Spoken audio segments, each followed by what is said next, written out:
Hello, my name is Ebony Turk. I am the National Field Organizer for Positive Women's Network USA.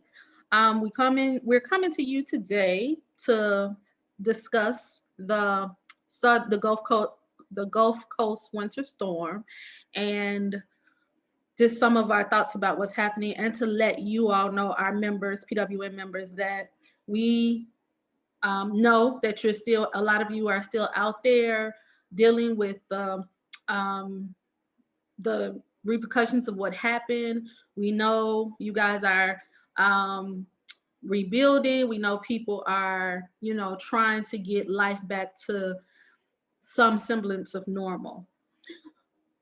We want to, as the National Field Organizer and as a Black woman that lives in Texas that actually experienced what happened, I wanted to make sure you guys know that we know you're still out there doing it. We see you. We support you. We're here if you need us, and we are not gonna forget about this.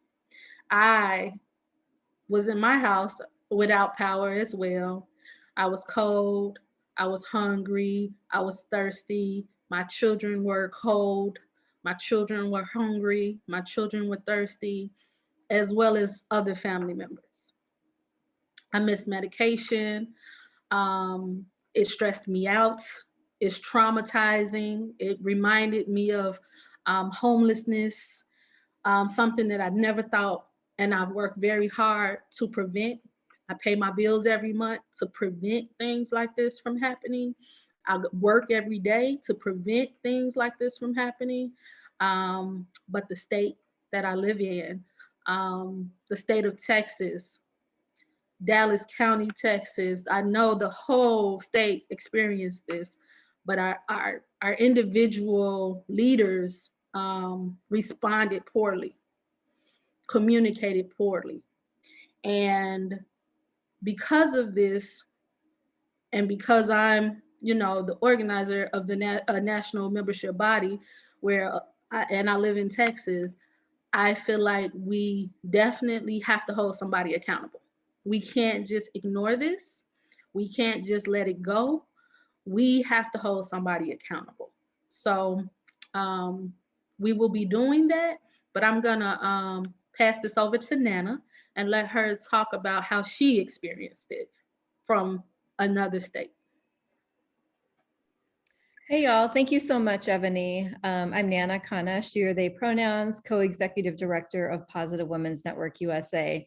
I am not based in Texas, but I am, a director of a national organization that is accountable to a national constituency of women and trans folks living with HIV, most of whom are Black women and Latinx women and trans women and low-income women, all communities that were really devastated by this winter storm that impacted the Gulf region. And so we have been horrified and heartbroken by the devastation that has been wrought by the winter storm in Texas, in the Gulf region, and the ongoing failure of political leadership to really respond. And we want you to know that folks in the region, including Mississippi, including Louisiana, Texas, Oklahoma, Arkansas, Tennessee, many of these areas in the region are still bearing the negative impacts of this winter storm. Folks have had, we have done safety checks with about 120 of our members and base in the region. So one-on-one checking in on folks to see how they were doing last week, when we weren't really seeing the stories reported in the media, but we were hearing from our folks on the ground about what was happening. We were hearing about people being out of water, people being really cold in the dark, having to choose between using their water to take their medication or flush their toilet. We were hearing about folks who were hungry, who were going to the stores that were sold out of food and trying to get something, and a $3 sandwich was price gouged, bumped up to like $10 a sandwich. We heard from members who were the lucky ones who were able to get a hotel room, who were like, we're 10 or 12 people in a hotel room in a pandemic, right? So how do we keep our communities safe when this kind of stuff is happening? And folks are still living in the aftermath, water pipes that have burst, homes that are damaged, that people have had to move out of, that are no longer livable, landlords and property developers that are not going to be responsive to the needs of their residents, folks who are getting electric bills that are in the tens of thousands of dollars, people who lost all the food in the refrigerators, not to mention all of the trauma and stress and everything that folks are going through. And one of the things that has been so, the most heartbreaking about this is that this is not a new problem. This is not a new problem at all. It is always the same communities that are getting impacted and screwed over. There's this intersection of climate crisis, which we are living in, with a long legacy of racial discrimination, a long legacy of anti-Black racism that has led to the type of segregation and redlining of communities that actually is allowing Black and brown communities to be disproportionately harmed by these types of climate catastrophe events. And that is not a mistake. It is not a coincidence. It is not an accident. And it is not a mistake or an accident that politicians and those in power are more committed to profit over people, and that there are certain folks in these areas that are making decisions about whose life is prioritized and who will survive. And number one, we want our community to know, our members to know, that we are here for you. We will always fight for your survival. Your survival is our survival. And we want the rest of our community who is not in the region to understand that what you hear on the national news is not the whole story. And the need that we have to respond, to take care of our people, to protect our people, to keep our people safe, and to make sure that this never happens again is incumbent upon all of us. And we're not confused about the root causes that are driving what is happening, right? Climate change, capitalism, and a total disregard by political leaders for the lives of poor people, working class folks, and Black people, Indigenous people, and people of color.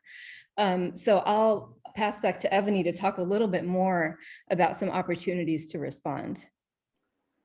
Thanks, Nana. Yeah, so, people died, people suffered. This is not normal. Please don't think it's normal. Understand that also this was preventable.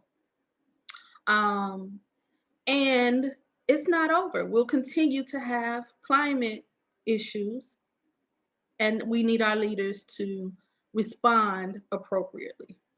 So, PWN in Texas has a PWN Texas Strike Force. The Texas Strike Force is a mobilization of Texans that meets and organize to hold our state leaders accountable. So there's a link that is on this video. You're welcome to click it if you would like to be involved, if you would like to be a part of the organizing. We've already been meeting with leaders on the ground, Texas Organizing Project, who's having a meeting tonight. I'll also add that to this video. And we're talking about demands, because we have a lot of demands that need to happen, because these state leaders, these city leaders, they're put here to lead for a reason. They're not put here to just leave their residents and their constituents in the dark, in the cold, hungry, without a way to survive. And that's what they did. They lack of communication, lack of preparation, just lack of leadership.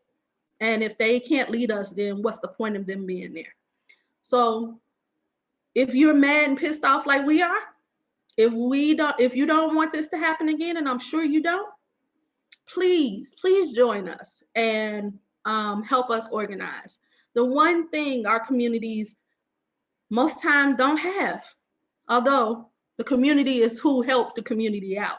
The community who donated to make sure people got things they needed. But the one thing that they have a lot that we don't is money. But we have people power. We need the people. We need you to help us organize. We need you to help us hold them accountable. So please click the links, join the Texas Strike Force, join the meeting this evening if you can. We'd love to have you. I know a lot of people are still recovering, and if you're still recovering, we want you to recover.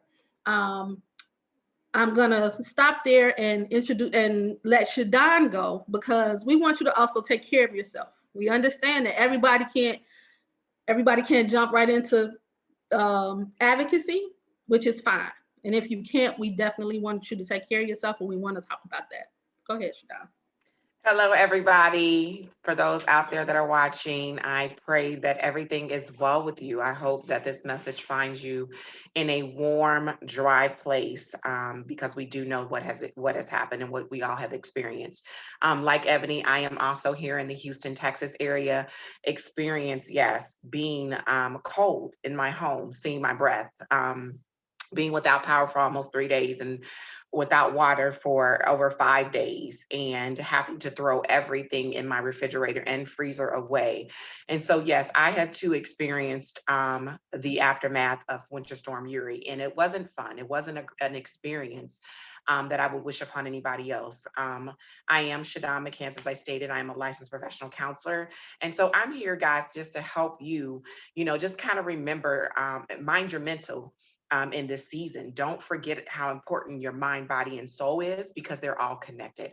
And so one of the first things that I want to say to you guys, and I would say this because I had to say it to myself, I had to speak to myself, is that it's okay to not be okay. Meaning that if you are mad, upset, frustrated, and just having a wave of emotions, it's okay to feel that. Don't feel like as a woman you have to put on your superwoman cape, because you don't. And if you are a man, or you have a spouse, let him know that it's okay. He doesn't have to put on his Batman hat or tools just to be okay for you. It's okay not to be okay. That's one of the first things that I would say to you guys. Secondly, if you are able, if you have a moment, just stop and just take in space for yourself in your spiritual zone. So whatever that may be, whether it's religious or spirituality, just make sure that you're taking a moment, if that's to pray, if that's to meditate, if that's to do yoga, if that is to do any of the things that you need to do. Just take that time, do what you have to do, and take care of yourself. If that's meant, like I said, to meditate, to pray, to do yoga, do what you need to do. You hear the saying all the time about, if you are on a plane, you must do what first? You must put your mask on first before you can help anybody else. And that's the same thing I want you to do in this situation. Even if you have children, if you have a spouse, if all these different things that you have going on, you're no good to anybody if you're no good to yourself. And so that goes back to, you can't pour from an empty cup. And so in pouring from an empty cup, your cup has to have something in it. You got to have some fuel to keep going. And so another thing is that, we are in the midst of everything that's going on. And for some of us who have our power back, we may want to watch TV and hear about what people are saying and what.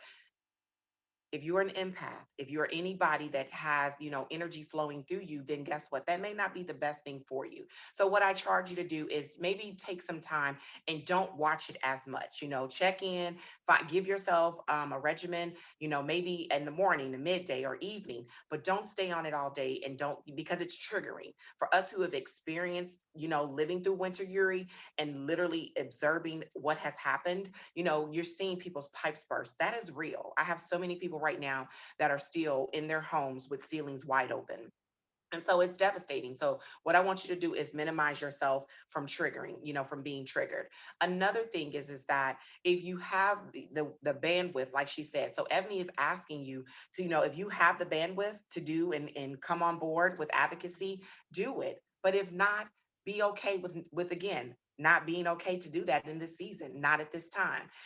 Trust me, we want you to be okay. But if you are able, then definitely do it. And also, if you have a moment and you're capable, how about check on someone else too? Check on a neighbor, check on a sister. I'm gonna say this. I really want to take this moment and thank Nana truly, truly for reaching out to me via text message. It meant the world to me to see that she took her time to say, hey, are you okay? What do you need? And that meant the world to me. you know, like she said, she's the what, co-chair, the director. She up there, she's the big wig, and she took time out of her day to check on me. So yeah, if you have the bandwidth to do that, then do that as well. A last tip that I'm gonna leave you, and again, we'll give you some more later. But the other biggest one is also remembering to give a voice to the way that you're feeling. And how do you do that? You ask to journal. If you have access to a pen, pen and paper, a marker, a crayon, whatever it is, because actually you can color in your journal. You do whatever you want to do, but take a moment and give voice to how you're feeling. If you are angry, give voice to it. If you are sad, give voice to it. If you are in fear, give voice to it. I always tell people, if you're not able to access your therapist or a mental health professional in a moment that you need them, if you have access to a pen, paper, or even now we're in the digital world and you have energy and power on your phone, go into your journal, your notes, and write out how you're feeling. Give them a voice. So hopefully something that I said will inspire you to make sure that you are minding your mental, that you are taking care of your mind, body, and soul, because they're all connected. And the last thing that I want you to do is to not lose hope in the midst of this. We say it, we're Texas strong, and we are, like Ebony said, we are here, we are community, we are built for connection. So hopefully something that I said or any of us have said have inspired you to continue to love on yourself, love those around you, because we got you, we are here for you. So that's me. We see you, we understand you, and we're here for you. Thank you. Thank you so much. Yeah, I just want to close with a quote from the amazing Grace Lee Boggs. The only way to survive is by taking care of each other. And we are here to support you in taking care of yourself. And because we care about y'all, you are our community, you are our people, and our destinies are intertwined. So thank you all so much. Take good care, everybody. Peace and love.